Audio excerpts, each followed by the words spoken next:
नमस्ते दोस्तों, इस वीडियो में हम बात करेंगे बायोडाइवर्सिटी के बारे में। बायोडाइवर्सिटी के बारे में हर साल यूपीएससी बायोडाइवर्सिटी से 10 प्रश्न तो पूछती ही है। मैं यहाँ पे चर्चा करूँगा 2015 के बायोडाइवर्सिटी के पीआईक्यू, 2016 के पीवाईक्यू और 2022 और 2023। इस तरह से हम इस वीडियो में पीवाईक्यू स्टडी करेंगे इन 4 सालों के बायोडाइवर्सिटी से संबंधित, और बायोडाइवर्सिटी से किस तरह के प्रश्न पूछे जाते हैं वो देखेंगे। बायोडाइवर्सिटी क्या होती है? प्रजातियों की विविधता जो भी पाई जाए। अब प्रजातियों में क्या क्या होते हैं ये तो आपको पता होगा। 3 चीज़ें पढ़ते हैं बायोडाइवर्सिटी में। क्या पढ़ते हैं? फ्लोरा पढ़ते हैं।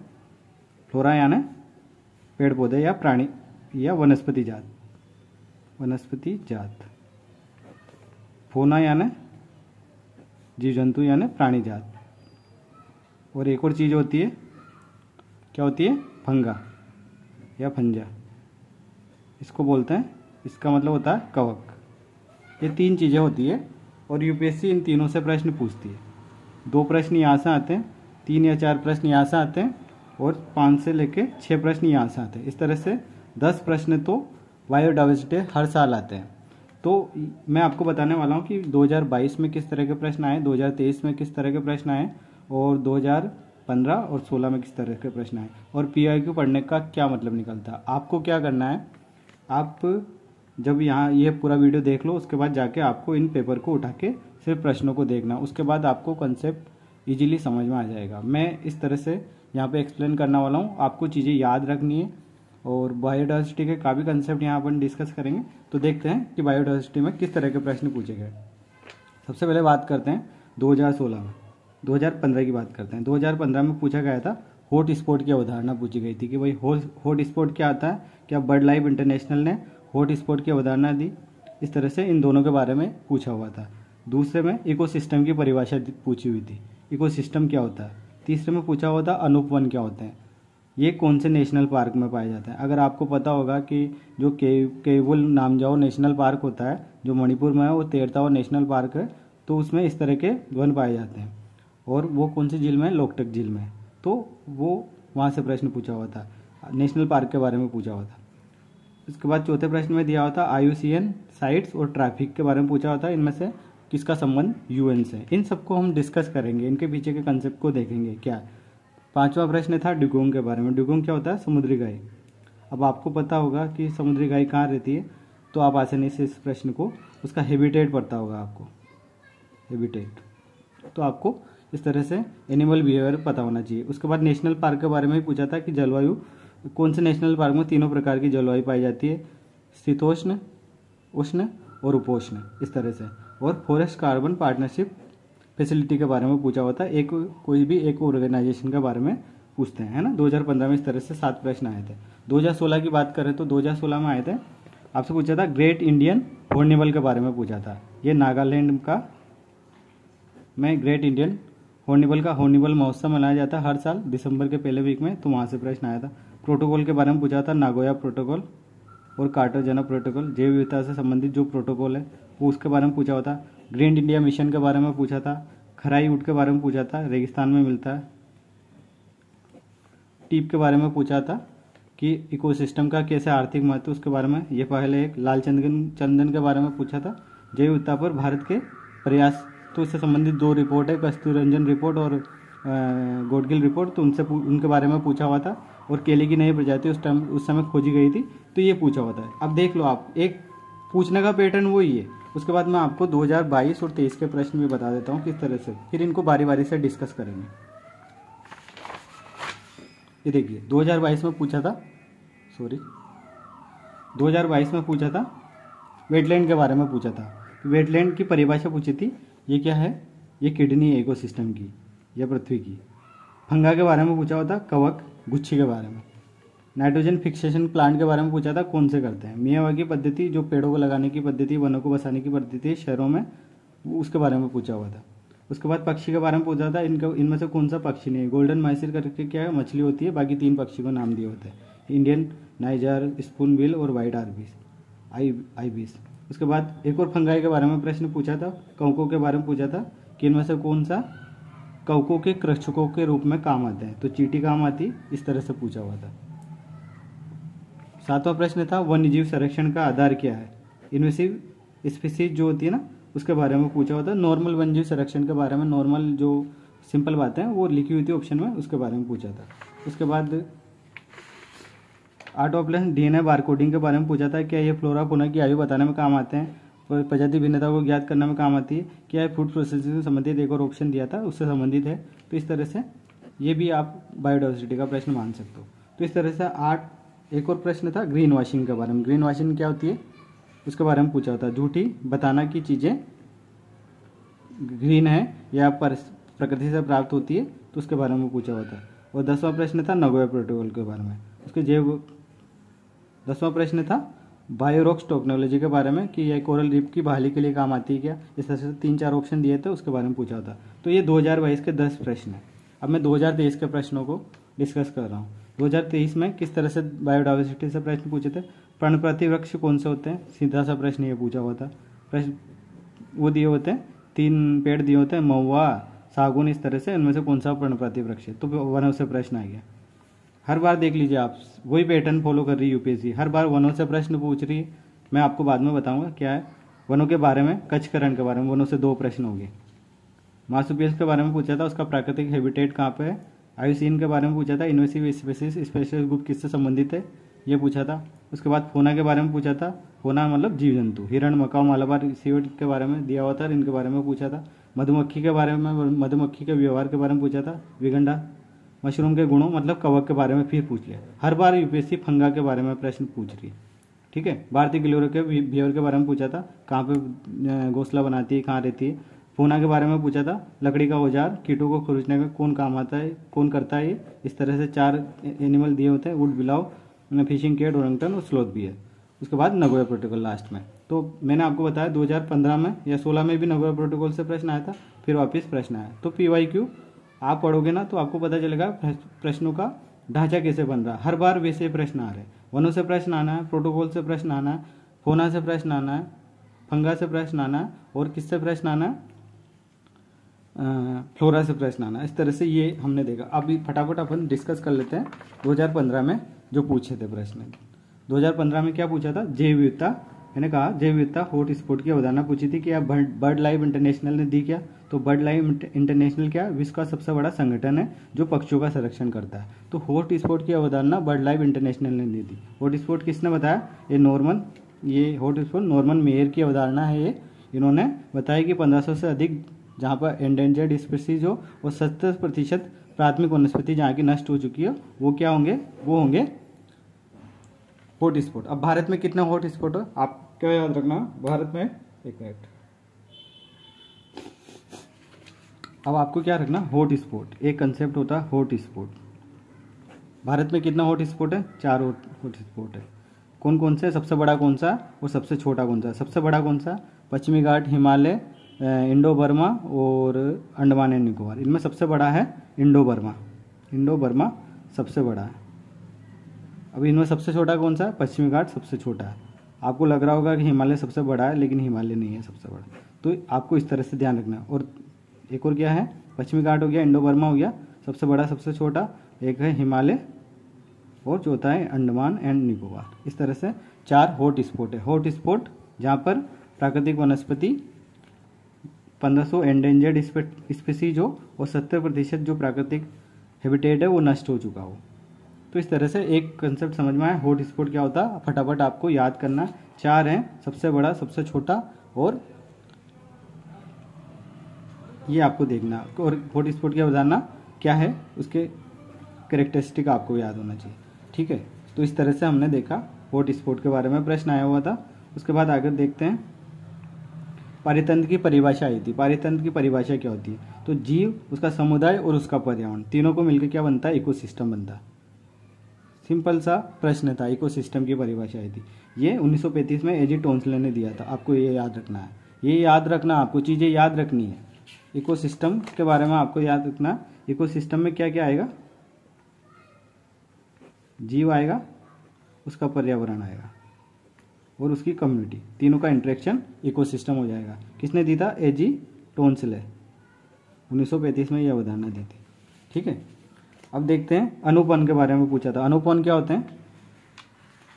जो पानी में पाए जाते हैं, दलदली क्षेत्रों में पाए जाते हैं। अब ये क्यों पूछा होता है? जो केबुल लामजाओ करके नेशनल पार्क है, वो क्या होता है? लोकटक झील में मिलता है। लोकटक झील कहाँ पे है? मणिपुर में। और ये तेरतावा नेशनल पार्क है, तो वहाँ पे इस तरह के वन मिलते हैं। तो ये संगाई हिरण वहाँ की प्रमुख प्रजाति है, तो आपको ये भी ध्यान रखना है। उसके बाद प्रश्न पूछा था चौथा IUCN के बारे में कि इनमें से कौन, IUCN का और साइट्स का, इनमें से कौन किसका संबंध UN से है?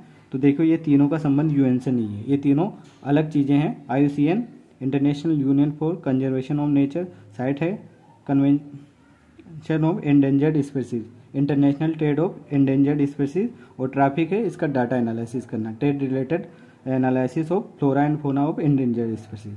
तो इस तरह से ये है, इन तीनों का संबंध UN से नहीं है। आपको एक बात तो ये ध्यान रखनी है। IUCN कब बना था? 1948 में बना था। किसने बनाया था? सरकार और नागरिकों ने बनाया था। आपको जो बोल रहा हूँ वो याद रखना, उससे अलावा आपको कुछ याद रखने की जरूरत नहीं है। आप जाके पेपर देख लेना, हर बार प्रश्न का पैटर्न यही है और इसी तरह से चीज़ें याद रखनी होती है। 1963 से IUCN क्या कर रही? प्रत्येक वर्ष रेड डाटा बुक पब्लिश कर रही। तो 4 वर्ष में आपको क्या ध्यान रखना? 4 वर्ष में रेड डाटा बुक पब्लिश करती है। कब से? 1963 में। IUCN को किसने बनाया? सरकार और नागरिकों ने बनाया। 1948 में बनाया। इसका हेडक्वार्टर कहाँ पे है? ग्लेन में, स्विट्जरलैंड में। उसके अलावा अब IUCN बन गया, तो IUCN के एक बैठक में ही साइट्स बना। साइट्स क्या है? ये तो IUCN तो संगठन है, साइट्स क्या है? एक एग्रीमेंट है, समझौता है। कितने देशों के बीच में? 183 देशों के बीच में, और बाध्यकारी नहीं है, ये स्वैच्छिक है। आप मानो, आपकी मर्जी है। आपको अवैध व्यापार रोकना है एंडेंजर स्पीसीज का, तो आपकी मर्जी है, रोको तो रोको या मत रोको। इस तरह से ये क्या है? बाध्यकारी नहीं है। उसके बाद इसी को लेके, इसके डाटा एनालिसिस को लेकर ट्रेड रिकॉर्ड एनालिसिस वाला क्या बनाया? एक NGO बनाया गया, उसको बोलते हैं ट्रैफिक। तो IUCN, साइट और ट्रैफिक क्या है? इनका संबंध UN से नहीं है। आपको एक बात तो ये ध्यान रखनी है। कौन कब बना? IUCN 1963 में बना। साइट्स बना 1973 में, एग्रीमेंट है अवैध व्यापार रोकने के लिए एंडेंजर्ड स्पीसीज के, और ट्रैफिक बना 1976 में। ये ठीक है, इधर देख लेते हैं। IUCN बना, IUCN, साइट्स और ट्रैफिक, तीनों का संबंध UN से नहीं है। IUCN कब बना? 1948 में, सरकार प्लस नागरिकों ने बनाया। साइट्स कब बना? IUCN की एक बैठक में बना, 1 जुलाई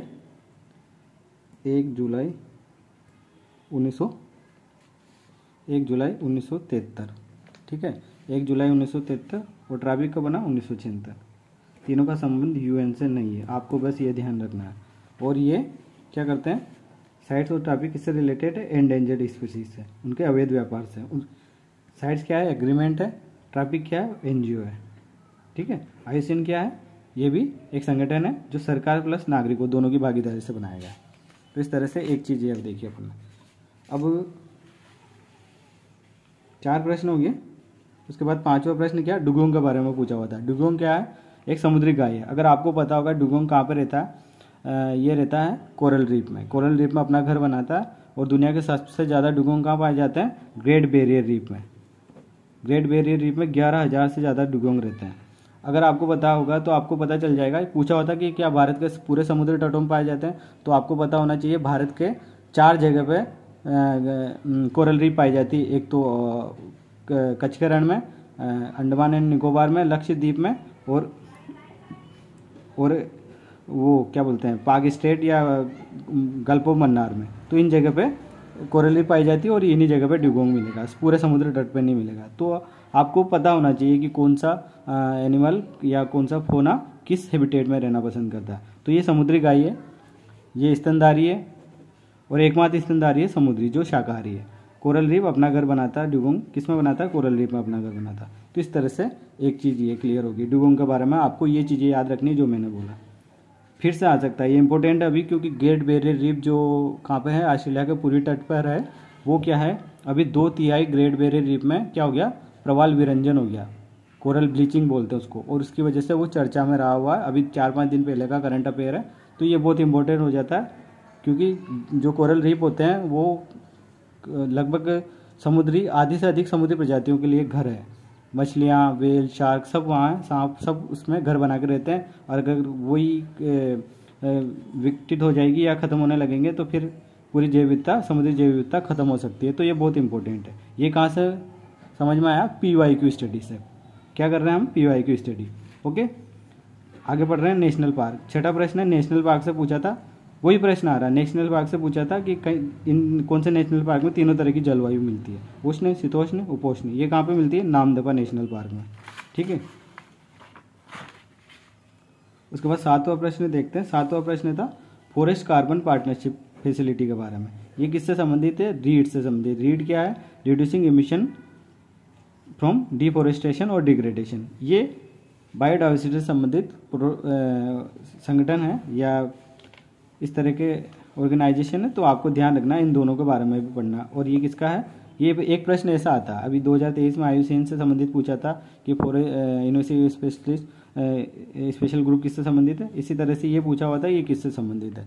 पैटर्न वो ये क्या पूछना चाहती है UPSC, उस पर जोर देना है अपन को। ठीक है, 7 प्रश्न हो गए। 7 के बाद 8वां प्रश्न देखते हैं। 2015 में 7 ही प्रश्न आए थे बायोडाइवर्सिटी से।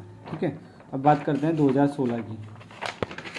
2016 की बात करते हैं। 2016 में प्रश्न आया था ग्रेट इंडियन हॉर्नबिल के प्राकृतिक आवास कहाँ मिलेगा। ग्रेट इंडियन हॉर्नबिल के बारे में पूछा था। तो इसका प्राकृतिक आवास कहाँ मिलेगा? पश्चिमी घाट में मिलेगा, कच्छ के रण में मिलेगा, उच्चतर हिमालय में मिलेगा, या फिर इस तरह से 4 ऑप्शन दिए होते हैं, कच्छ का रण, उच्चतर हिमालय और पश्चिमी घाट। तो ये कहाँ पे मिलता है? ग्रेट इंडियन हॉर्नबिल कहाँ पे मिलता है? इसका आवास क्या है? पश्चिमी घाट है। प्राकृतिक आवास क्या है? पश्चिमी घाट। अब ये कहाँ का है? नागालैंड का राजकीय पक्षी है। तो ये वहाँ पर हॉर्नबिल महोत्सव मनाया जाता है दिसंबर के पहले सप्ताह में, और इस बार भी मनाया गया। तो ये इंपॉर्टेंट हो जाता है, ग्रेट इंडियन हॉर्नबिल। अब कच्छ का रण का प्रश्न 2023 में आया था। उच्चतर हिमालय में अभी एक पक्षी, हिमालयन पक्षी चर्चा में रहा है इस साल, तो वो वहाँ से पूछ सकते हैं। वो हिमालय के गिरिपाद में मिलता है। पश्चिमी घाट का में जो स्थानीय प्रजाति मिलती है उसके बारे में आपको देखना चाहिए। UPSC वाले क्या करेंगे, यहाँ से कुछ भी उठा के दे देंगे और इसका प्राकृतिक आवास में क्या पाया जाता है, 4 ऑप्शन दे देंगे फ्लोरा फौना के, वो आपसे पूछ लेंगे। और उसके बाद दूसरा प्रश्न था जैव विविधता। 2016 के प्रश्न डिस्कस कर रहे हैं। तो कार्टेजना प्रोटोकॉल और नगोया प्रोटोकॉल से प्रश्न पूछा था। 2023 में किससे आया? वापस नगोया प्रोटोकॉल से प्रश्न आया। और वही अगर आपने PIQ पढ़ा होगा तो आपके सिंपल वो प्रश्न आराम से आपके हो जाएगा। तो आप आगे बढ़ते हैं, इन प्रोटोकॉल के बारे में जान लेते हैं। दोनों प्रोटोकॉल किससे संबंधित है? बायोडाइवर्सिटी से संबंधित है। नगोया प्रोटोकॉल क्या है और नगोया प्रोटोकॉल में क्या होता है? आनुवंशिकी जो इंस्ट्रूमेंट होते हैं उनका लाभ हमें सबसे साझा करना है।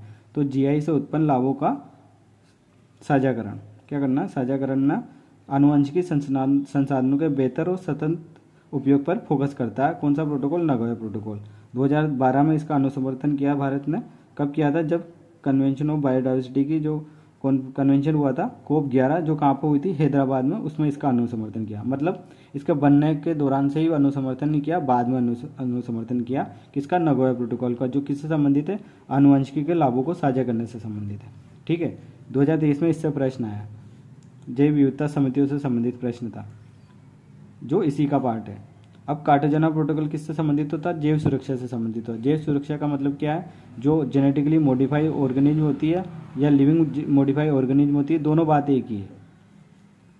इनका आप इस्तेमाल इस तरह से करो कि जैव विविधता को खतरा नहीं हो, इनका व्यापार नहीं हो, और इसके बारे में आपको एहतियात बरतनी है देशों को। तो ये इससे संबंधित है, जैव सुरक्षा से संबंधित है। ये कब आया था? ये मॉन्ट्रियल में हुआ था, 2000 में इसको अपनाया गया था। उसके बाद ये लागू हुआ कार्टेजना में। कार्टेजना किसका शहर है? कोलंबो का शहर है। 2003 से ये लागू हुआ। इस तरह से हमने देखा। तो आपको क्या बरतना है? जैव सुरक्षा पर कार्टेजना प्रोटोकॉल।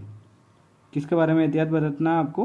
कि भाई जो मॉडिफिकेशन करते हैं आप, जेनेटिकली मॉडिफाई या लिविंग मॉडिफिकेशन ऑर्गेनिज्म होता है, उनके व्यापार से, उनके खतरे से जैव विविधता को कोई नुकसान नहीं हो, उनसे जैव विविधता को कोई नुकसान नहीं हो, आपको ये एहतियात बरतना है। भारत 2003 से ही इसका समर्थन करता है। मतलब जब से ये लागू हुआ तब से भारत इसका समर्थन करता है। तो आपको नागोया प्रोटोकॉल समझ में आया और कार्टेजना प्रोटोकॉल समझ में आया होगा। इनके बारे में आपको ध्यान रखना है, ये हर बार प्रश्न पूछती है, हर 2 साल के बाद UPSC यहाँ से प्रश्न पूछती है। तीसरा प्रश्न था ग्रीन इंडिया मिशन से संबंधित। ग्रीन इंडिया मिशन उस फॉरेस्ट का फिर से जीवित करना या बढ़ाना, फॉरेस्ट को बनाना, सीधे सीधा ग्रीन इंडिया मिशन मतलब पेड़ पौधे लगाने, क्लाइमेट चेंज को कम करना है। तो ये इस तरह से सीधा सीधा प्रश्न था। 2016 के प्रश्न डिस्कस कर रहे हैं। चौथा प्रश्न था खारई ऊँट की नस्ल के बारे में आया था कि इसकी विशेषता क्या है। ये सामान्य ऊँट से छोटा होता है, कच्छ गुजरात में पाया जाता है, मैंग्रोव घास चरता है। क्या करता है? सामान्य ऊँट से छोटा होता है, कच्छ गुजरात में पाया जाता है, मैंग्रोव घास चरता है, आयुसीन में ये एंडेंजर्ड है और इसे समुद्र का जहाज भी कहते हैं। सीधा सीधा आपसे फोना को दे दिया, एक फोना को दे दिया और उसके कैरेक्टरिस्टिक के बारे में पूछा। तो ये हर बार ये प्रश्न आते हैं, ऐसे प्रश्न आते हैं जो चर्चा में रहता है उनके बारे में पूछते हैं। टीप क्या था? The economics of ecosystem and biodiversity, एक वैश्विक पहले जो जैव विविधता के आर्थिक लाभों की ओर ध्यान खींचती है। क्या है? टीप। टीप के बारे में प्रश्न आया था। टीप तो ये क्या वर्ल्ड बैंक या IMF से संबंधित है? नहीं, इनसे संबंधित नहीं है। ये UN की UNEP से संबंधित है। जर्मनी, यूरोपीय यूनियन, इन तीनों ने मिलकर इसको इनिशिएट किया है। इस तरह से ऑप्शन में दिया होता है कि किसका वैश्विक पहले, क्या वर्ल्ड बैंक का है? तो नहीं है, वर्ल्ड बैंक का नहीं है।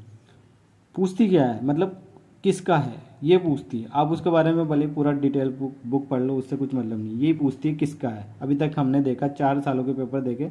मैंने 2022-23 के साथ 2015-16 के पेपर इसलिए डिस्कस कर रहा हूँ ताकि आपको वो समझ में आए कि पैटर्न वही है, इतने सालों से वही चला आ रहा है, वही पूछती है UPSC। ठीक है। अब उसके बाद रेड सेंडर अभी भी चर्चा में रहा, 2016 में भी यहाँ से प्रश्न आया था। तो आपको ध्यान रखना है कि लाल चंदन कहाँ की स्थानिक प्रजाति है? पूर्वी घाट की है या पश्चिमी घाट की? पश्चिमी घाट की नहीं है। आपसे ऑप्शन में दे देंगे पश्चिमी घाट, नीलगिरी, अनाईमुड़ी की है, नहीं। कहाँ की है? पूर्वी घाट की, मतलब आंध्र प्रदेश में के जंगलों में पाई जाती है। पालकोंडा और शेषाचलम जो श्रेणी है वहाँ पर पाई जाती है। उसके अलावा ये कौन सा है लाल चंदन, कौन सा वनों में पाया जाता है? उष्णकटिबंधीय वर्षा वनों में या सदाबहार वनों में पाया जाता है? नहीं, ये पर्णपाती वनों में पाया जाता है। इसका अवैध व्यापार हो रहा है, इस वजह से चर्चा में रहता है। इसकी लकड़ी बहुत काम की है, संगीत यंत्र, औषधि, पूजा सामग्री, डाई आदि बनाने में काम आती है। तो इस तरह से आपको देखना है। रेड सेंडर्स के बारे में जितनी भी बातें हमने डिस्कस की इसी को याद रखना है, इससे आगे आपको कुछ भी याद रखना नहीं। ठीक है। और यही प्रश्न आते हैं, अगर दोबारा प्रश्न बना रेड सेंडर से तो इसी यही पूछेंगे आपसे, ये कहाँ की स्थानिक प्रजाति है? पूर्वी घाट की। पूर्वी घाट की कोई भी पहाड़ी दे देंगे और पश्चिमी घाट की कोई भी पहाड़ी दे देंगे, उसके बारे में कह देंगे कि ये यहाँ की स्थानिक प्रजाति है। तो ये पूर्वी घाट की स्थानिक प्रजाति है, ना कि पश्चिमी घाट की। अब उसका छठा प्रश्न था भारत के प्रयास क्या है जैव विविधता को बचाने में। तो भारत ने 2 रिपोर्ट आई अभी तक, एक गौडगिल रिपोर्ट, एक कस्तूरी रंजन रिपोर्ट। पहले गौडगिल आई 2011 में, उसके बाद कस्तूरी रंजन रिपोर्ट आई। इन्होंने ये पश्चिमी घाट के संरक्षण से संबंधित है। किसके? पश्चिमी घाट के। पश्चिमी घाट के संरक्षण से गौडगिल साहब ने कहा कि पूरा जो पश्चिमी घाट है वो संवेदनशील हो रहा है, उसका हमको संरक्षण करना चाहिए। लेकिन कस्तूरी रंजन साहब ने कह दिया कि ऐसा नहीं है, जहाँ जहाँ पर जनसंख्या है वो सब मस्त है, वहाँ पे कुछ भी नहीं हो रहा, वो एकदम सांस्कृतिक है, उसका संरक्षण की जरूरत नहीं है। जहाँ जहाँ पर प्राकृतिक है उसको संरक्षित करने की जरूरत है। 2 भागों में बांट दिया, सांस्कृतिक और प्राकृतिक। और जो 37% भाग है उसको, तो एक सीधा सीधा अपन को समझ में आ रहा है ना कि जहाँ पर लोग रहते हैं वहाँ पर ज़्यादा कार्बन फुटप्रिंट हो गया ना, वो ज़्यादा नष्ट होने वाला है। प्राकृतिक तो कम है लेकिन प्राकृतिक को भी नष्ट कर रहे हैं। तो सीधे सीधे रिपोर्ट को थोड़ा सा गलत नज़र आती है। पूरे पश्चिमी घाट को हमको संरक्षण करना है। तो ये तो हमारी बात हुई, लेकिन आपको क्या ध्यान रखना है? कस्तूरी रंजन साहब ने कहा था कि जो 37% पश्चिमी घाट है उसी पे हमको ध्यान फोकस करना है और उसी को संरक्षित करना है, जबकि गौडगिल साहब ने पूरे पश्चिमी घाट को संरक्षित करने की बात कही थी।